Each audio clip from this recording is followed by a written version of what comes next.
So, sorry for the delay. And now the talk, plants and machines. Let's start.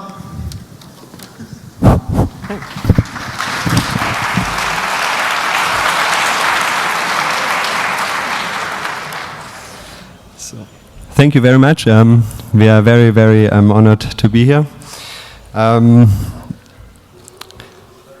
This is us too from the Plants and Machines project. It's quite fresh image of us doing field research. By now we are 4 people. We have a friend who helps us learn programming and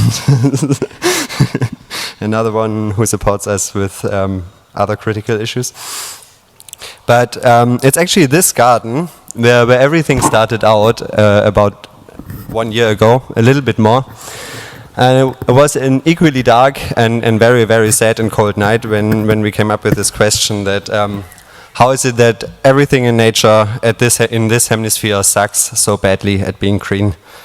And so we thought like, okay, there are some solutions. Some waste 600 watts and then others are producing red, blue light, which makes plants look sick from the beginning, and we thought we could solve this problem, and so we made a little rendering and thought this is really nice. It was planned to be 1 cubic meter for our little garden, and yeah, we planned everything from 2 water tanks for the wastewater and the fresh water and where the water should go, and in the middle we planned for a pump. So we were almost done until we met a product designer who said, this shape is so expensive, you can just go file bankruptcy. So we wouldn't do it anyway, but then there was this nice little party and there were these boxes, and with a little bit of social engineering and building the lightning, we eventually ended up with one of those very beautiful boxes. So that day we adapted our plan a little bit, and we would now have fancy doors to open and close the garden. And we set immediately out to have this plan because it was fully working. You see, we have a plug and we have joints and even a little plan for what we wanted to do with the electricity and computing. So we put it into work, and we asked the guy from the machine realm whether we could do it at this place, and they said like, okay, this is a very old building. It's like 1,000 liters of water you want to play with, and basically we have all our technique here, and you're not welcome. So we've had to find a new place, and this place was actually a garage, and there it didn't matter if we spilled tons of water or burned some fuses. Nobody would yell at us. We could pretty much do whatever we wanted. And the plan was to fit the tank through this door you see in the picture, which didn't quite fit. We made it fit eventually, but we thought you can't expect from anyone to hack a door first before hacking your garden. So we thought, maybe we should scale it down a little bit more. Maybe we should make it a little smaller. And yeah.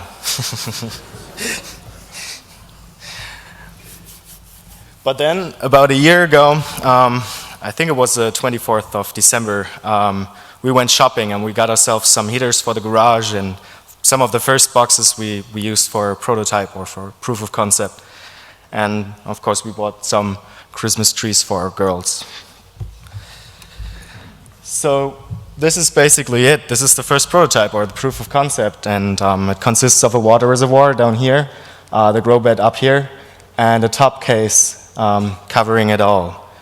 And one thing we did was to put fish inside the water reservoir to make it an aquaponic system. This way, microorganisms living inside the grow bed can generate or can convert toxic substances from the water to nitrate to actually fertilize your plants. So with this kind of system, you would not have to balance fertilizer or nutrients inside your system. Pretty much runs on its own.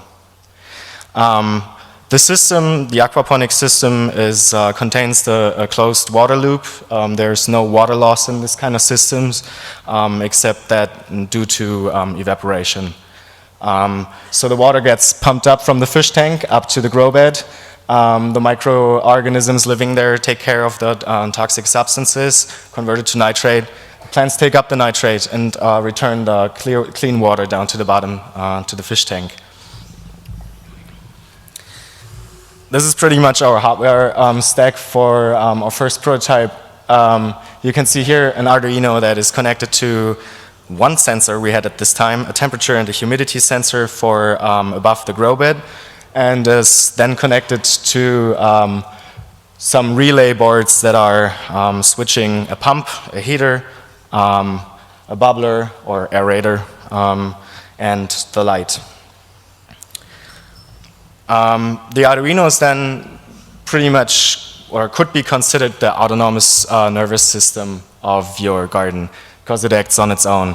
And the Raspberry Pi is the brain of the system, where you log all things that are happening in your garden in a database, and the Raspberry Pi also gives you an interface to control several settings of your garden.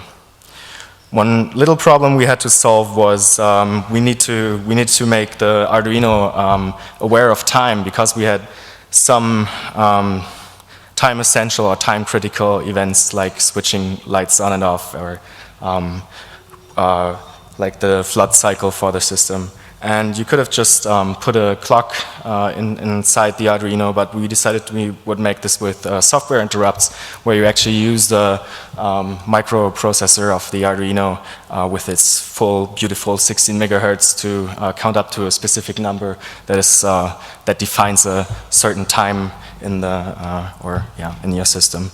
And so when this number is reached, the timer compare vector gets called and triggers your functions.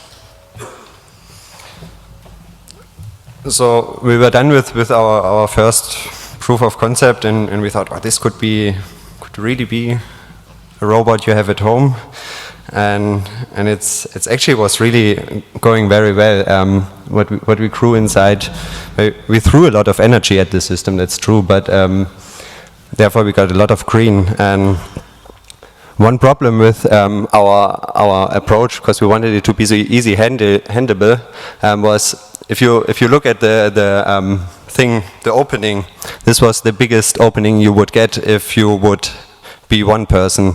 So it was very, very wonderful for the teamwork, because always one person would have to hold it up and the other person would do the gardening, and then we switch, take turns.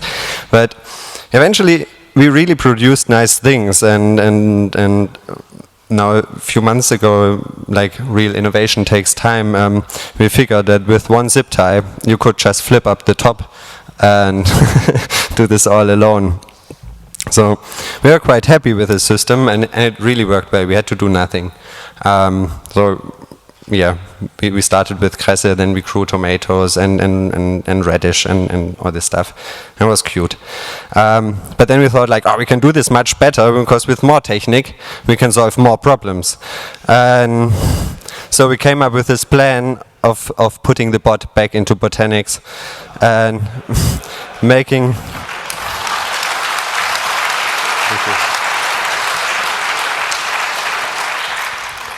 and make it really complex.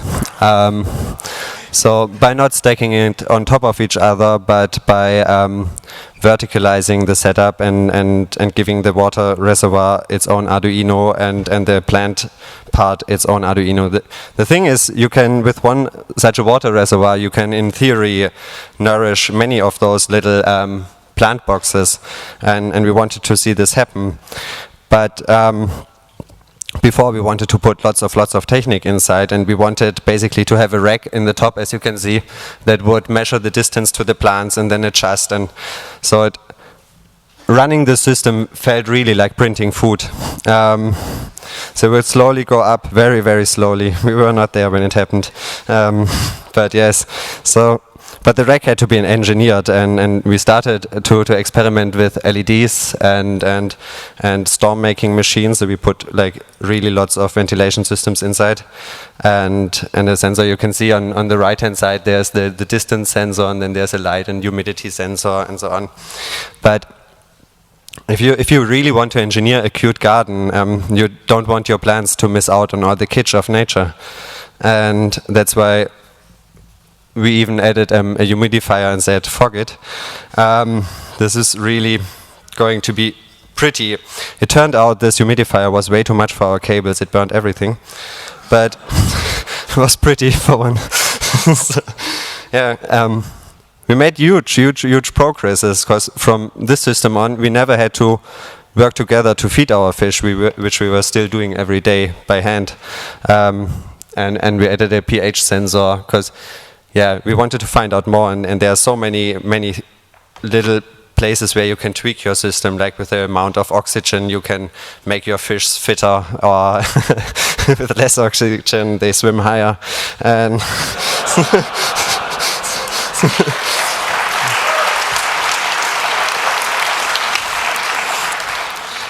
But we were always really aware of giving them high quality life and making it really nice for them. We gave them existential experiences, and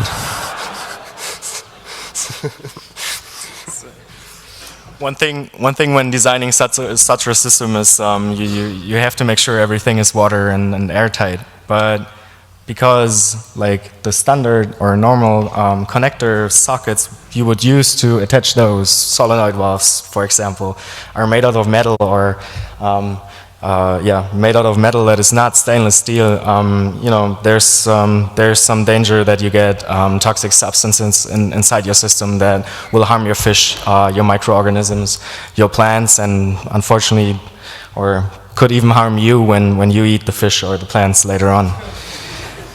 So, one solution when something is not watertight would be to just drown it in epoxy, which we did here.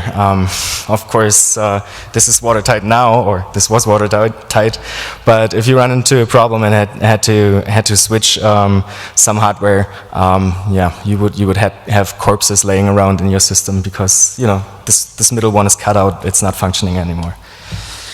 And of course, when we said we wanted to make this a full-blown system and wanted to make it really cool and pretty and put lots of sensors and actors in there, we didn't realize that it eventually, in the end, would look something like this. So it would be a rather complex system in the end. And this is the data that gets sent from the Arduino to the Raspberry Pi, just from the one grow bed you've seen in this picture. As we said before, modularity or accessibility was really important, because you don't want two people when you're gardening. So we had to make every connection like pluggable like these. We used ATX and USB connectors and Molex connectors to wire up our sensors and actors, and to be able to take off the top very easy. But still, there's lots of cables, and we actually had to use separate box just for the power supplies. We had 4 different power supplies, because if you start building things, you gather experience, and the next time you do it right. But at this point of time, we had a lot of power supply units. Yeah, so this was not so elegant as we imagined, but on the other hand, also very, very expensive, and we thought, like, this is not really what we want, and if we want people to help us, we will not go this way. So we thought about what we did, and we thought, like, there were really nice things we had in the one and in the other system, and we thought the first one was much nicer to hack with, because even if your code fails, you could not really spill water somewhere or get in contact with electricity. So we thought we keep the modularity of the second one, but keep the setup of the first one. I'm afraid this. And it would look like this. It was much bigger, much bigger. So it's actually like this size right here. And so we took a few tubes and used gardening steckers. for making the boxes airtight and fit on top of each other, but while still being handable. And we also invented the double Molex steckers. I don't know. This word is going to haunt me. And we were really happy when we came up with eventually with this enormous bot. It had an off switch which was very easy handleable, and otherwise it was very simple, but it worked very well with the chili we had planted before. So we have proving pictures for the happiness of the fish. We switched them for bigger ones. It was actually an accident, but the guy in the shop said they are extra dirty. So we thought that's a good thing. And yeah, actually we have extra huge chili now. And then there was this message that hit us. We basically were never expected to come up here. And that was the moment when we got really nervous. and thought like, okay, let's try it again and make it really beautiful and perhaps get some help from other people too. So we started a kitching process where we wanted to break down everything onto 1 voltage, which more or less worked well, but because we avoided so many warranties on the way there, we thought like we never really liked the water heaters because they have inherent safety and that is less control for us. And so we started to design our own heating things.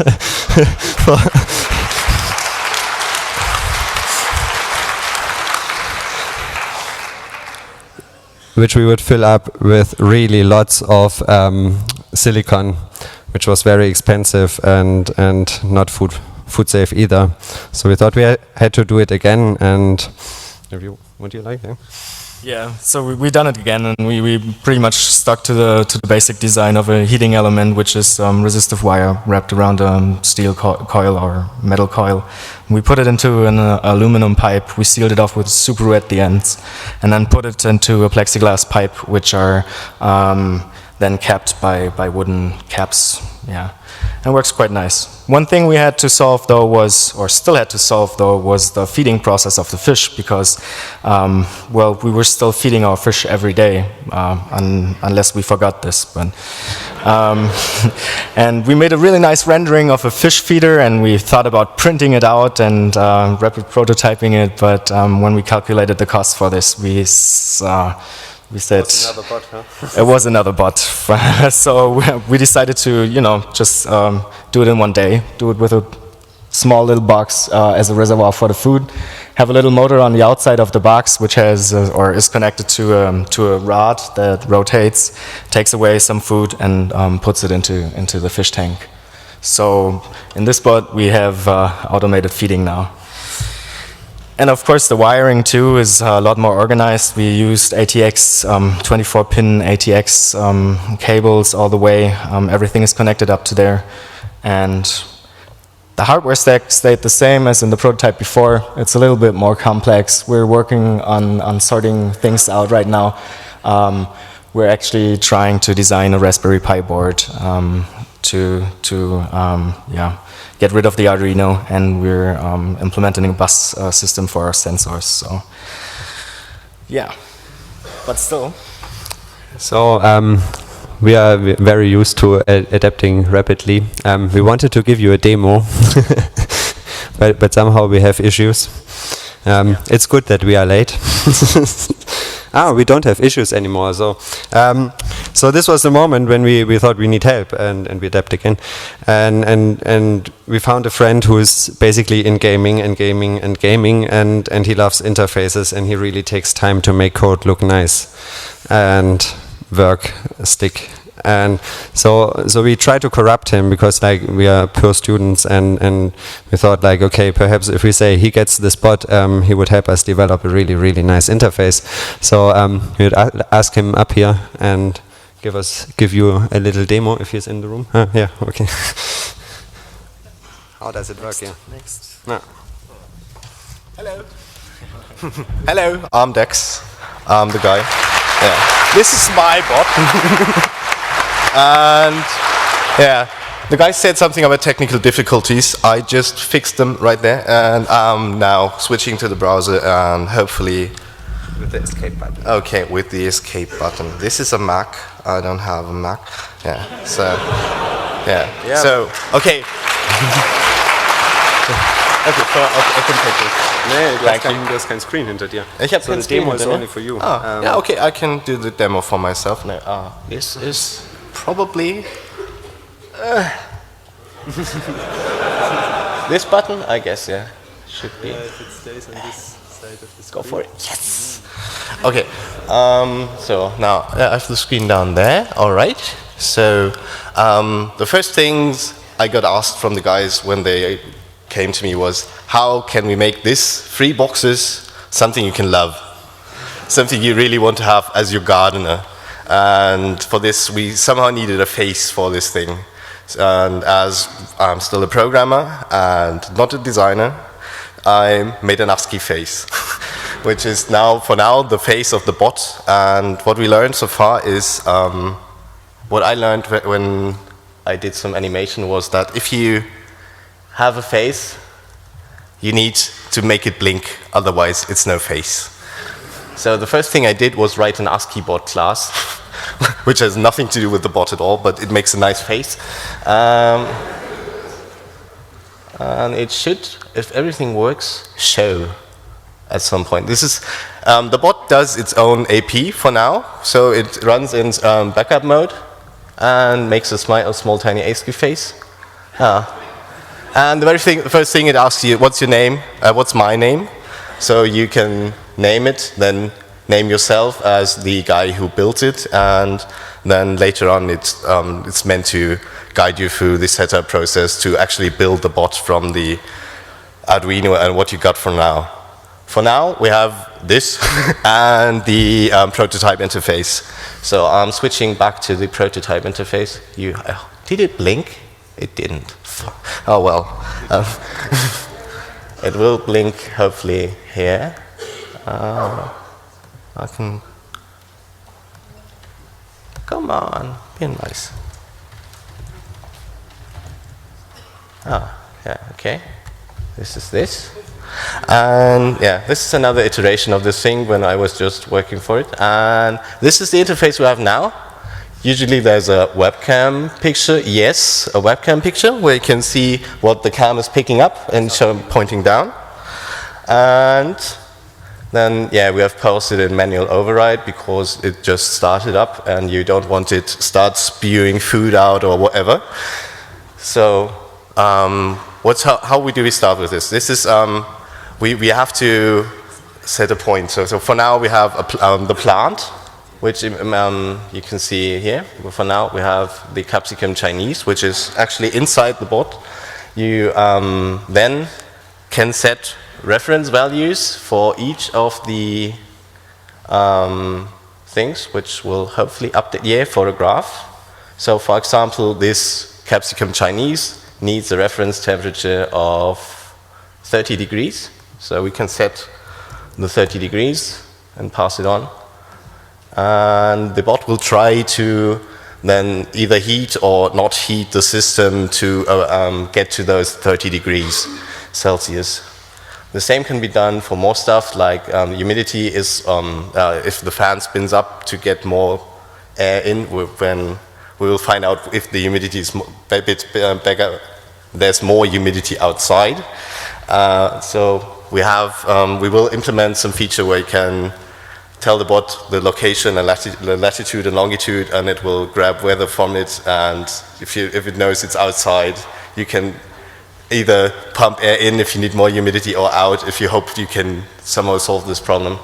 Yeah. Then you have the light intensity. It's rather bright. It can be brighter. I will show you. And yeah, the soil temperature. There are sensors in the soil and there are sensors in the water, and of course there's heating and everything. Also, we have the awesome machines part where you can actually turn things off and on again. It's like the delay from the sun to us is 7 minutes. Here it's a bit shorter. And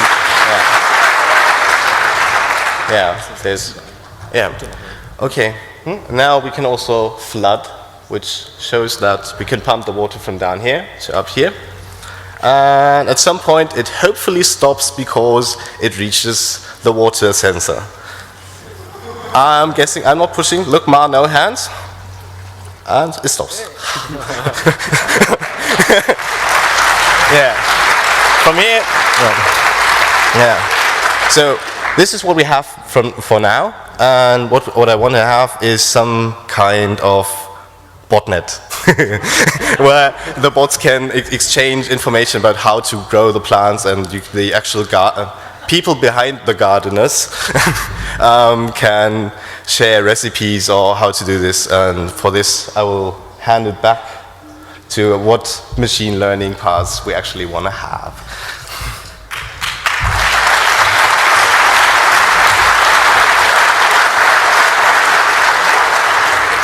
Thank you very much. We miss all the precious time. We would have loved to tell you so much more. But hopefully next year, or in the coming year, we will be able to release the software. So we get people who help us collect data, and perhaps as together we could make a foundation of public knowledge in form of data where you can statistically analyze what is really good for plants and fish, and make this accessible for many people. This is our big hope, and then we are very hoping that people find out whether a speaker in a robot like this would make a difference for the fish or the plants.